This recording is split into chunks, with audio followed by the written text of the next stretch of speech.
From homeless to $1 billion. Millionaire CEO accidentally fell in love.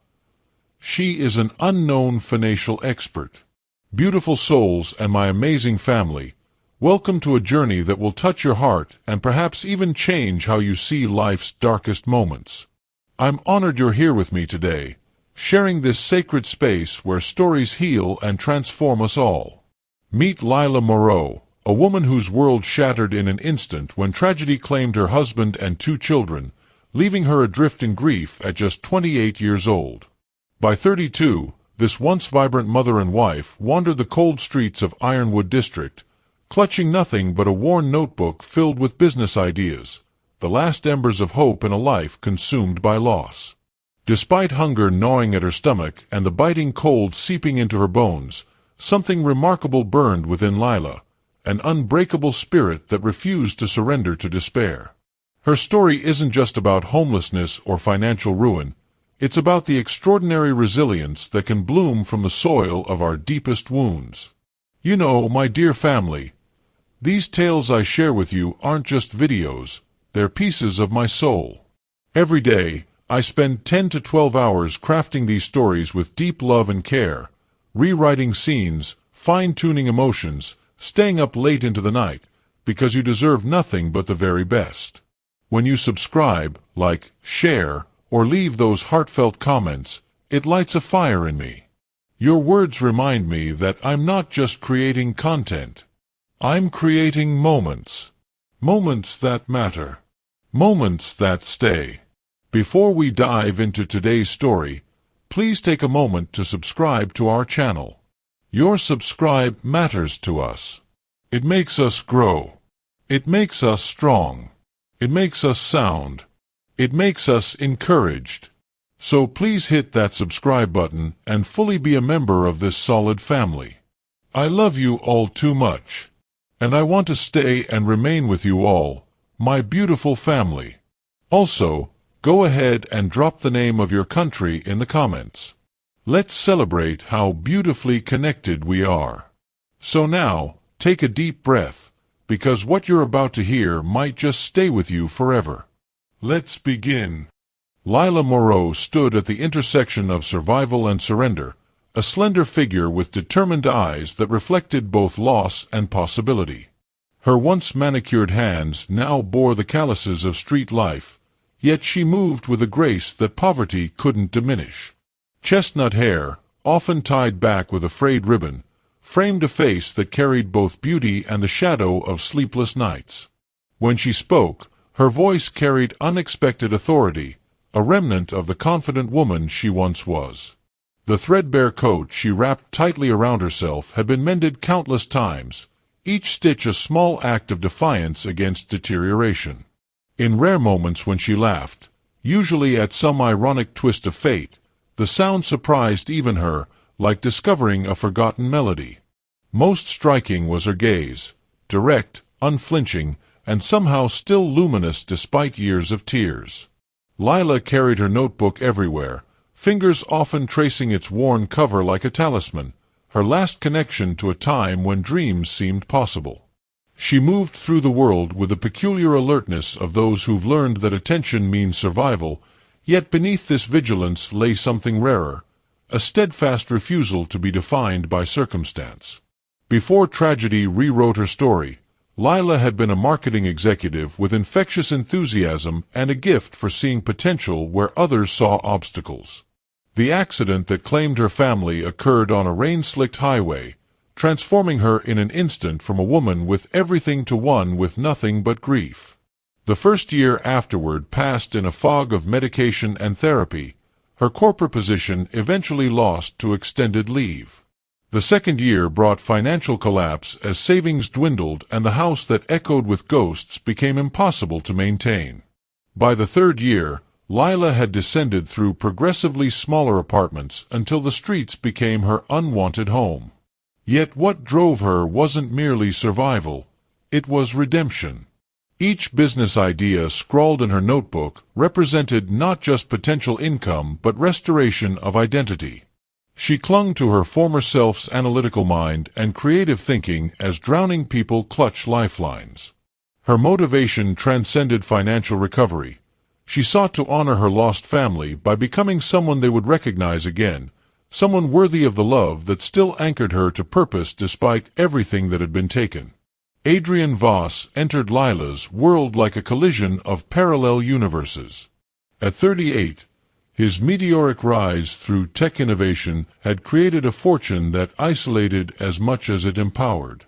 Behind his confident smile and impeccable suits lurked insecurities born from humble beginnings and the constant fear that his success was temporary. The night Lila saved him from muggers revealed a vulnerability he rarely acknowledged. Marcus Dre, Adrian's chief business rival, moved through corporate circles with serpentine charm that concealed ruthless ambition. His perfectly tailored appearance and calculated generosity masked a man who viewed compassion as weakness and people as pawns. Between these men stood Adrian's executive assistant, Elise Chen, sharp-witted, fiercely loyal, and the first to recognize Lila's exceptional mind beneath her circumstances. With her no-nonsense efficiency and subtle kindness, Elise became the quiet bridge between Lila's street-forged resilience and the corporate battlefield where her future would be decided. These characters orbited Lila like planets around a wounded sun, each drawn by different forces of admiration, suspicion, and recognition of something extraordinary in a woman's society had discarded. Ironwood District crawled with desperation and unexpected beauty. Crumbling brick buildings wore decades of neglect like badges, while vibrant street art bloomed on abandoned walls, defiant creativity amid decay. The constant soundtrack of distant sirens mingled with impromptu music from street performers trying to earn enough for their next meal. At night, the district transformed under flickering streetlights, shadows deepening as people huddled in doorways or gathered around trash can fires that offered brief reprieve from the cold.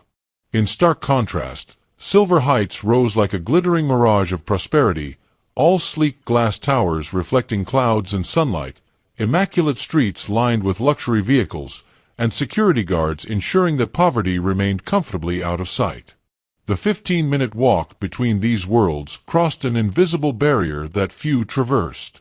Most poignant was the transitional neighborhood where Lila eventually found her modest apartment, a liminal space where hope and hardship coexisted in uneasy balance. The weathered building with its temperamental heating system stood as a physical manifestation of Lila herself, damaged yet standing, overlooked yet full of possibility, existing between two worlds while fully belonging to neither. These contrasting environments weren't merely backdrops but characters themselves, shaping decisions and challenging identities with their constant, silent judgment of who belonged where. Lila's first day at Adrian's corporate headquarters felt like entering another dimension. Security guards scrutinized her worn clothing with barely concealed suspicion, while executives in tailored suits whispered behind kaftans. The temporary consulting position, evaluating a struggling division, seemed designed to fail. Her workspace, a converted storage closet with flickering lights and outdated equipment. The files dumped unceremoniously on her makeshift desk revealed a division hemorrhaging money for reasons deliberately obscured by convoluted accounting. Most telling was the cold email from Marcus Dre to a board member: "Let the homeless charity case spin her wheels." When she fails, Adrian's judgment comes into question. The underlying challenge wasn't just saving a failing business unit, it was proving her worth in a world built to exclude her. The division specialized in consumer technology that had once been innovative but now lagged behind competitors. Employees moved with a defeated shuffle of people expecting pink slips. Coffee breaks fell silent when she approached, professional courtesy barely masking the unanimous belief that her presence was Adrian's misguided charity. What no one anticipated was Lila's methodical brilliance. Each night, she smuggled papers to her apartment, analyzing patterns others had missed. By day, she asked questions that made department heads squirm. The clock was ticking, her 3-month probationary period a countdown to either redemption or confirmation of her unworthiness. Alone in her apartment, Lila pressed her forehead against cold glass, watching rain trace paths down the window like tears. "Am I delusional?" she whispered to the empty room. Doubt crawled through her mind like poison. The corporate world operated by rules she'd forgotten, with social cues and politics that felt foreign after years of basic survival. In meetings, she caught herself using street slang that earned raised eyebrows and exchanged glances. Her clothes, the best she could afford, marked her as an outsider despite her efforts. Each night, exhaustion competed with determination as she hunched over spreadsheets by lamplight, her eyes burning from strain. The worst moments came when success felt possible, when hope threatened to bloom, because hope had proven the cruelest emotion, always preceding deeper disappointment. She traced her family's faces in a worn photograph, wondering if they would recognize the woman she'd become. "I'm trying," she told their silent images. But what if trying isn't enough? The breakthrough came unexpectedly as she reviewed customer complaints others had dismissed. Between angry comments about product failures lurked valuable insights about what users actually needed. Her business instincts, dormant but not dead, flared to life with sudden clarity. That night, sleep-deprived but energized, she drafted a radical proposal to pivot the division toward addressing these unmet needs. The woman who entered Adrian's office the next morning walked differently, shoulders back, eyes clear, voice steady as she presented her findings. Whatever happened next, she had reclaimed a piece of herself that poverty couldn't reach. "I wonder, beautiful souls, have you ever stood at the edge of something that terrified and exhilarated you simultaneously? That moment when you know taking the leap might break you, but not taking it definitely will?" Lila faced this precipice when presenting her radical ideas to Adrian and his executive team. Her analysis was sound, her vision clear, but the question remained, would they see beyond her circumstances to the substance of her mind? If this journey of transformation speaks to something inside you, take a moment right now to share your thoughts in the comments. Have you ever had to rebuild yourself from nothing? What gave you the courage to take that first impossible step? Your story matters to our community. The boardroom fell silent as Lila finished her presentation. Adrian's thoughtful nod contrasted sharply with the skeptical expressions surrounding him. "Bold strategy," he finally said, "but implementing it means completely restructuring the division." Before Lila could respond, news broke that rattled the company's foundation. Adrian's most significant investor was pulling out, citing leadership concerns. Stock prices plummeted within hours. Marcus Dre wasted no time capitalizing on the crisis, offering to buy shares at bargain prices while leaking inside information about Adrian's supposedly failing mental health. Overnight, what began as Lila's small project transformed into a critical component of the company's survival. Adrian, visibly strained but resolute, made a decision that shocked everyone. He promoted Lila to division director with complete autonomy to implement her strategy. "We're betting on your vision," he told her privately, the weight of consequential trust evident in his voice. Not just for the division, but potentially for the entire company. The stakes transcended professional success. This was existential for both of them. For Lila, failure meant returning to the streets, confirming every whispered doubt about her capabilities. For Adrian, it meant losing the empire he'd built from nothing. Marcus Dre intensified his offensive, targeting clients and employees with misinformation while making backroom deals with board members seeking to protect their investments. Internal sabotage became a daily threat as employees loyal to various executives undermined initiatives and leaked confidential information. Most devastating was the personal toll. Adrian's health deteriorated under relentless pressure while Lila worked 18-hour days, surviving on vending machine food and brief naps on her office couch. Their shared vulnerability created an unexpected bond that transcended professional boundaries. Late one night, as they reviewed crisis strategies, Adrian confessed, "I've never been this close to losing everything." Lila's response came from hard-earned wisdom. When you've already lost everything once, you learn that starting over is possible. Their quiet exchange in the darkened office marked a pivotal shift, two people from vastly different worlds recognizing in each other the same unflinching resilience. Meanwhile, industry rumors circulated about $1 billion government contract that could save or destroy companies competing for it. As Lila and Adrian formulated their bid strategy, they remained unaware that Marcus Dre was already orchestrating their most devastating challenge yet, a calculated attack on the one thing Lila couldn't afford to lose, her credibility. Late one night, as Lila sorted through archived company files seeking patterns that might strengthen their government contract bid, she discovered something that made her blood run cold. Hidden within deliberately complex accounting structures were traces of transactions linked to offshore accounts, transactions that coincided precisely with Adrian's most questionable business decisions. The pattern suggested not poor judgment but possible manipulation. Someone had been systematically guiding Adrian toward financial missteps while simultaneously profiting from them. Following the digital breadcrumbs required skills Lila had learned during her corporate marketing days, cross-referencing timestamps with board meeting minutes and stock fluctuations. Each connection deepened her suspicion. Adrian wasn't merely facing a business rival in Marcus Dre, he was confronting a master strategist who had infiltrated his company years ago. The evidence revealed a network of seemingly loyal employees who reported directly to Dre, strategically placed to influence decisions and access confidential information. Most damning was a buried email thread discussing Project Phoenix, a long-term strategy to systematically weaken Adrian's company until acquisition became inevitable.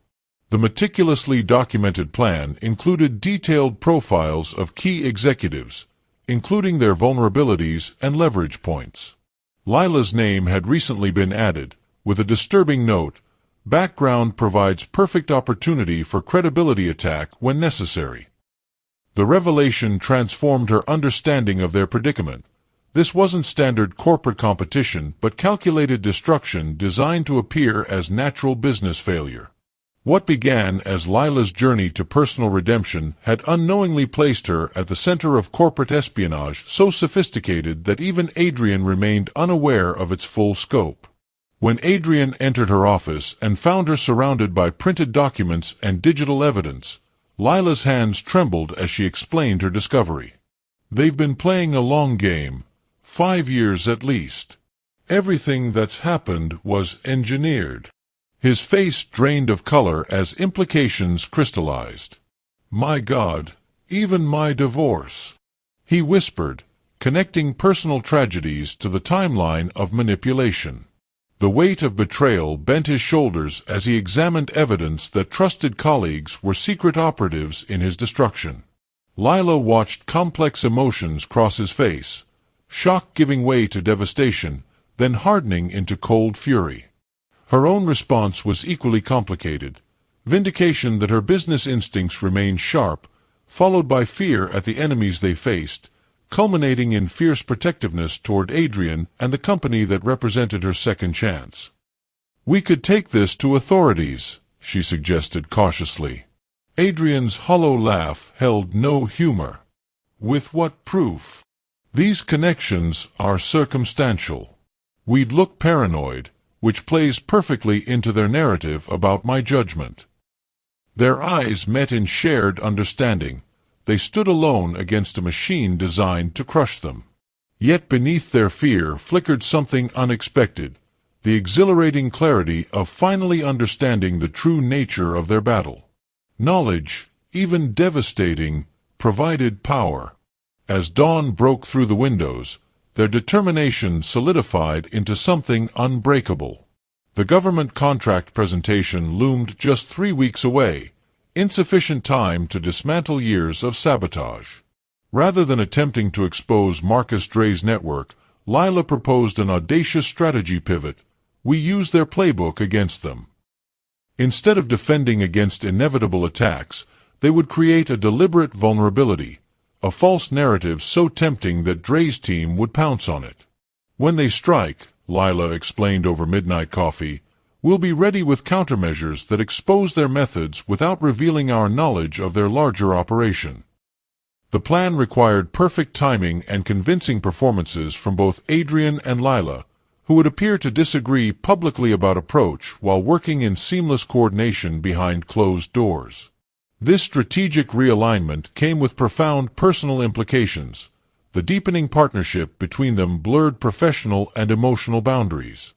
Late strategy sessions evolved into shared confidences about their divergent yet parallel journeys from success to devastation and back toward possibility. Trust, the scarcest resource in both their lives, grew between them like something precious and fragile.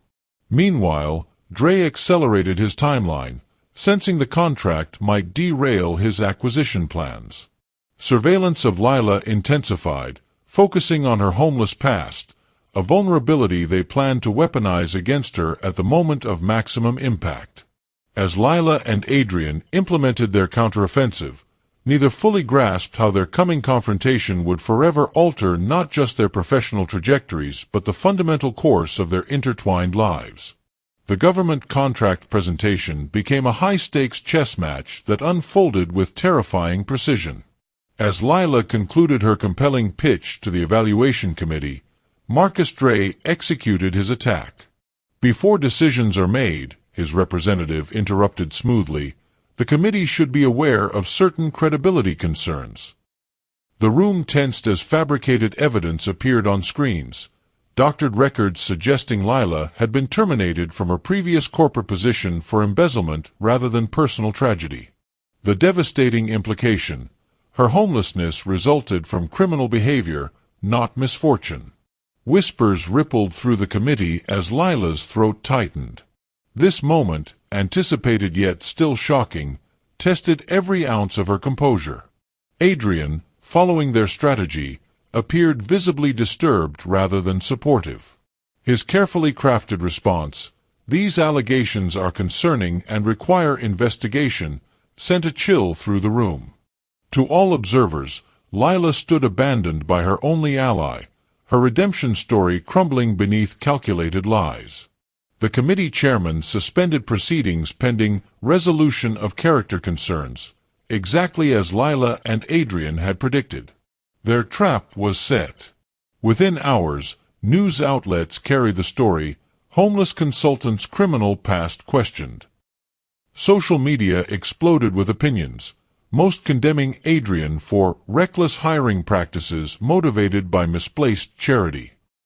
Lila's apartment building manager left an eviction warning, citing moral character clauses in her lease. Former colleagues from her pre-tragedy life distanced themselves publicly, unwilling to risk association with alleged criminal behavior. The attack extended beyond professional reputation to systematically dismantle every fragile support structure Lila had rebuilt. Simultaneously, Marcus Dre accelerated his company takeover strategy. 3 key board members, responding to shareholder panic, demanded Adrian's resignation.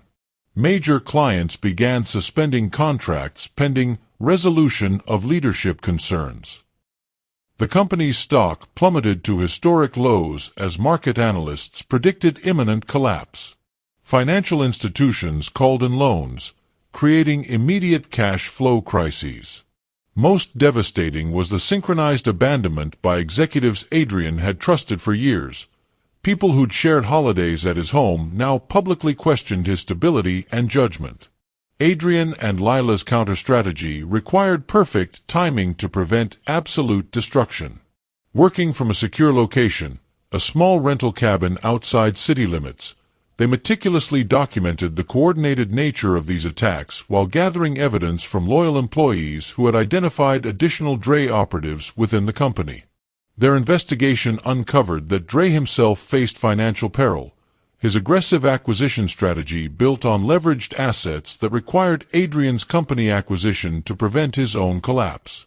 This desperation explained the escalated timeline and increasingly reckless tactics. Meanwhile, the government contract committee continued background investigations, unaware they were parsing fabricated evidence designed specifically for their scrutiny. The emotional toll mounted as days passed.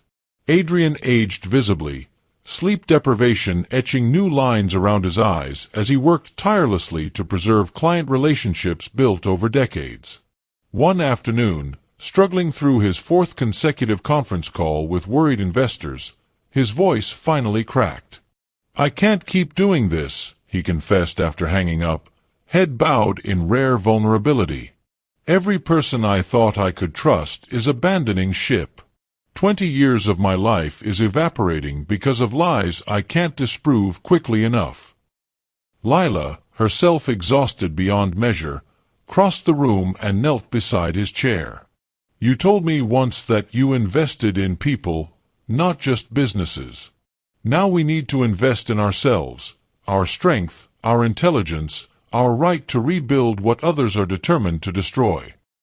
Her hand covered his, this simple human connection transmitting strength between two people who'd lost everything once before and recognized the familiar abyss yawning before them again.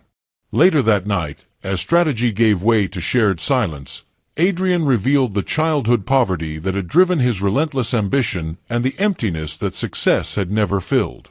Lila, in turn, spoke of the guilt she carried, the argument with her husband before his fatal drive, the birthday party she'd been planning for her daughter who would never turn 7.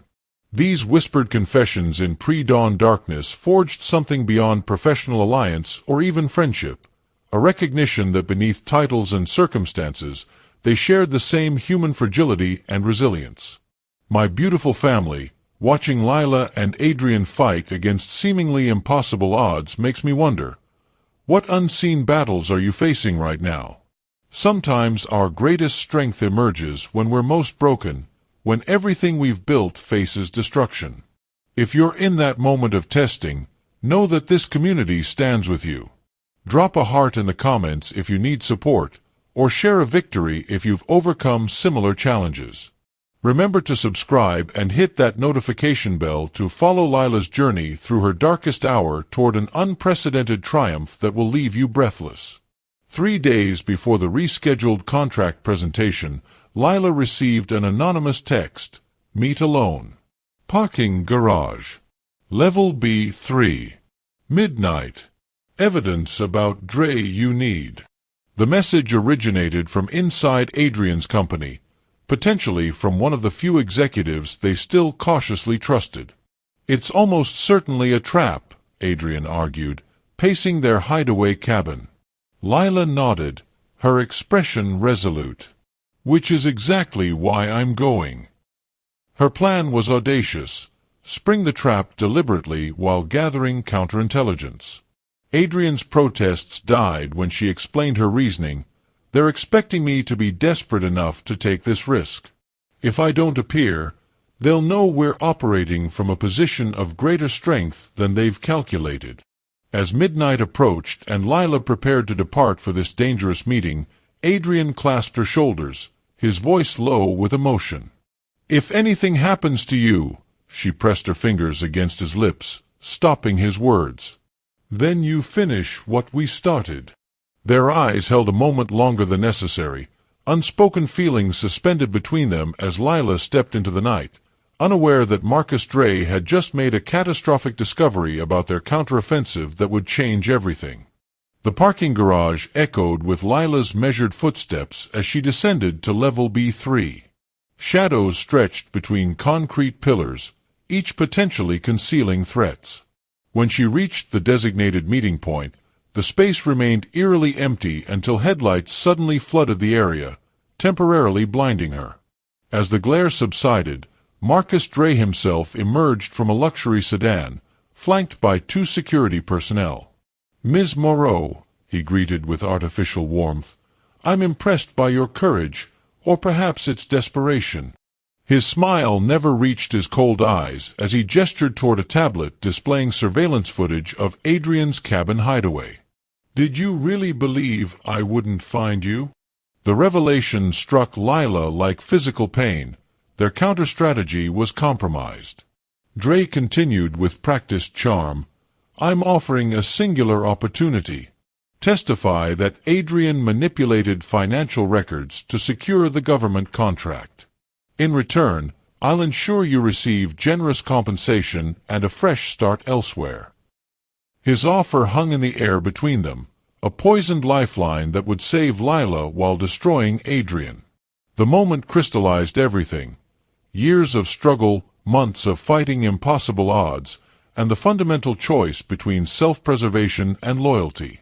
Lila's response came with quiet certainty. "You fundamentally misunderstand who I am, Mr. Dre." She stepped closer, unintimidated by his security.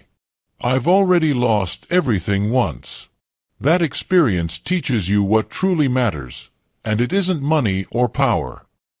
Dre's expression hardened. "Then you'll lose everything again." As he turned to leave, Lila spoke words that stopped him cold. "Project Phoenix has been compromised." She held up her phone, displaying a live video feed of federal agents entering Dre's corporate headquarters with search warrants. The parking garage meeting wasn't just a trap, it was Lila's trap. While Dre had discovered their hideaway, he'd missed their actual countermove. Elise Chen, Adrian's loyal executive assistant, had spent weeks secretly compiling evidence for federal investigators while Lila and Adrian served as visible decoys. Dre's face transformed with dawning comprehension and fury as he lunged toward Lila, only to freeze at the sound of multiple vehicles entering the garage. FBI agents who had been monitoring the meeting from the beginning. As Dre was restrained and read his rights, Lila felt no triumph, only profound exhaustion and the weight of knowing how narrowly they had escaped destruction. The government contract presentation the following week occurred in a dramatically altered landscape. With Marcus Dre under federal investigation for corporate espionage, market manipulation, and attempted bribery, the earlier attacks on Lila's credibility collapsed under scrutiny. Adrian stood before the committee a changed man, humbled by near destruction yet strengthened by surviving it. His introduction of Lila reflected this transformation. The measure of leadership isn't success during easy times, but who stands beside you when everything falls apart. This woman didn't just save our company, she reminded me why I built it in the first place. As Lila presented their vision for the billion-dollar contract, observers noted something remarkable in her demeanor. Gone was any trace of defensive justification or desperate proving. She spoke with the quiet authority of someone who had faced her worst fears and emerged intact.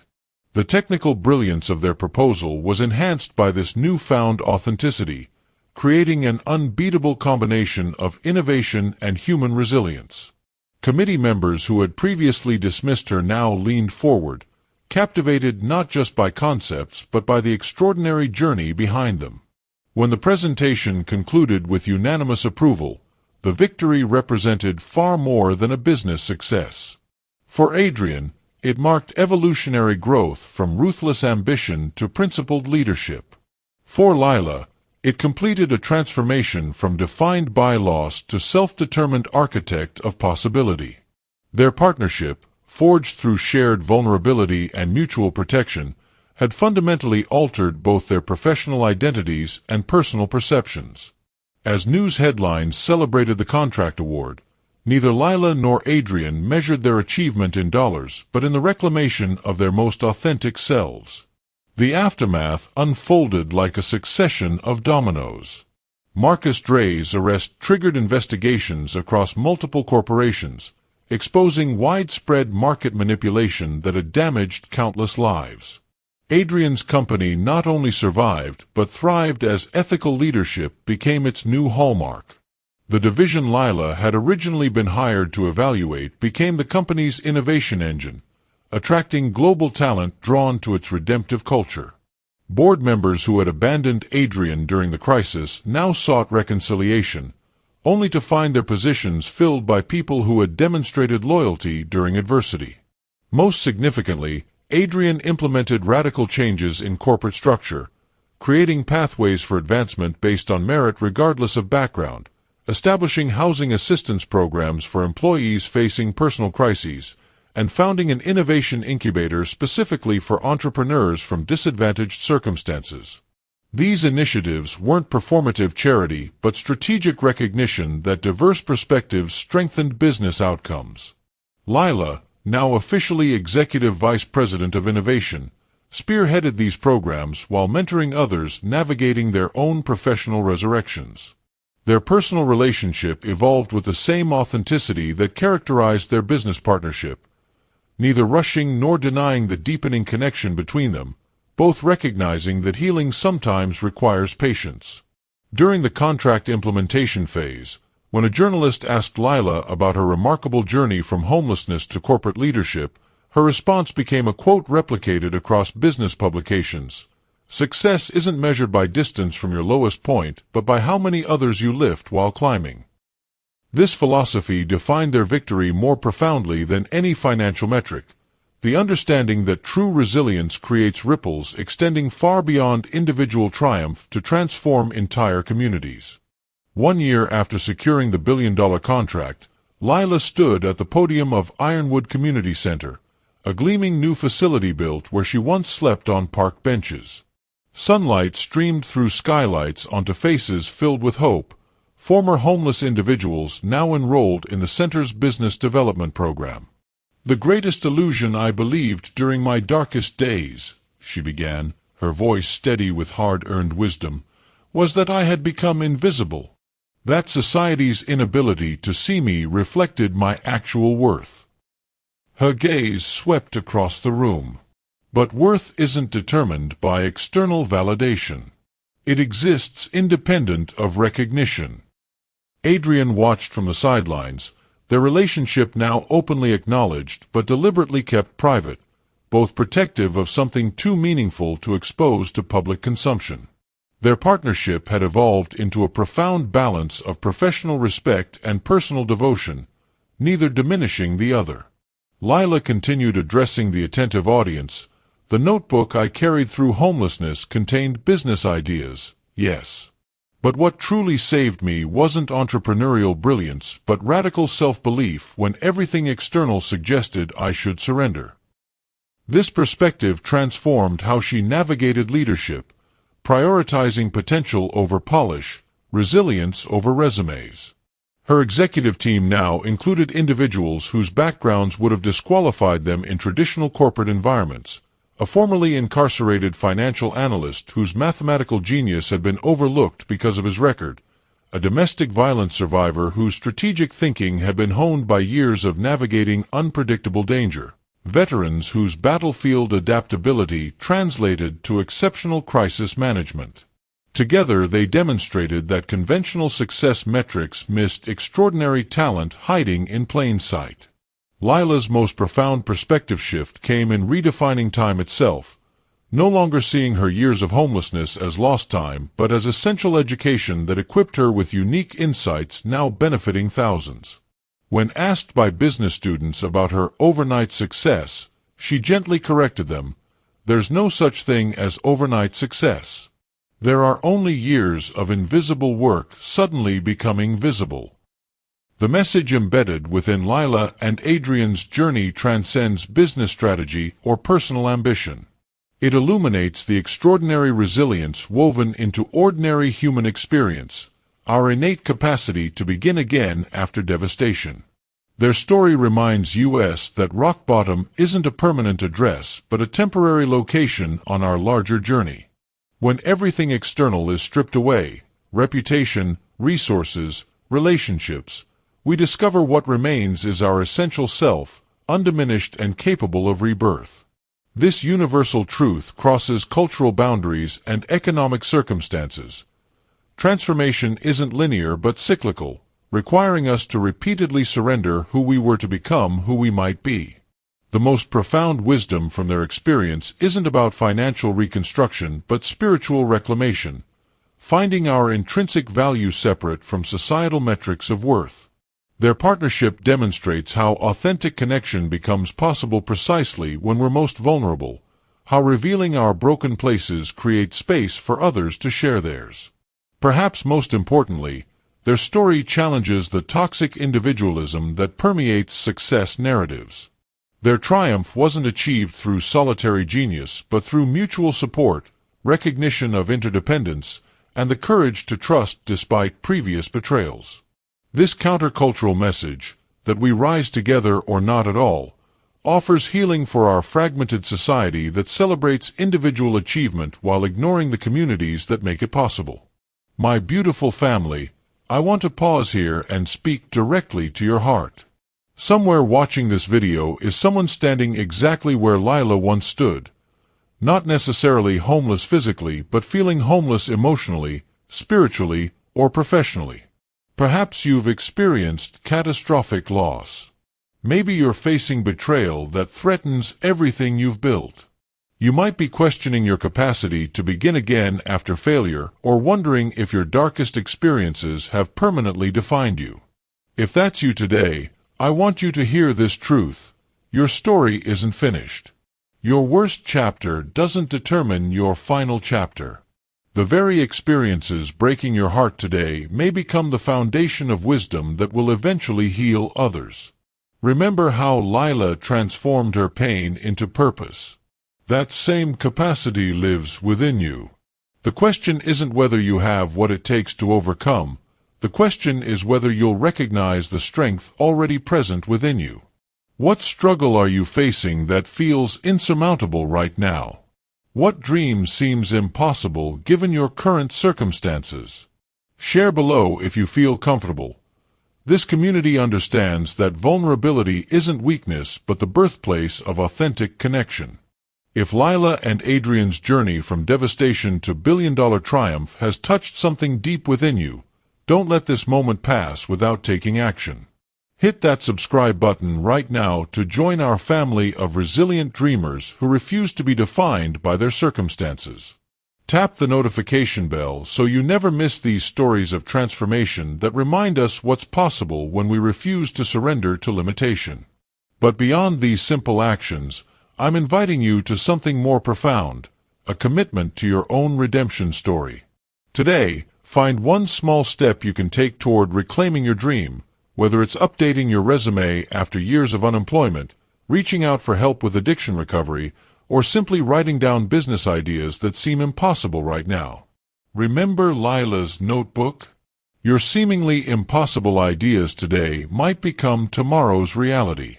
Share this video with someone struggling to believe in new beginnings. Your recommendation might be the lifeline they desperately need. Most importantly, return to this community whenever doubt creeps in or obstacles seem insurmountable. We're building something extraordinary together. A family that believes in second chances, third chances, and as many chances as it takes to create the life we're meant to live. Your transformation isn't just possible, it's already unfolding. And I'll be right here, celebrating every step of your journey from homelessness to wholeness.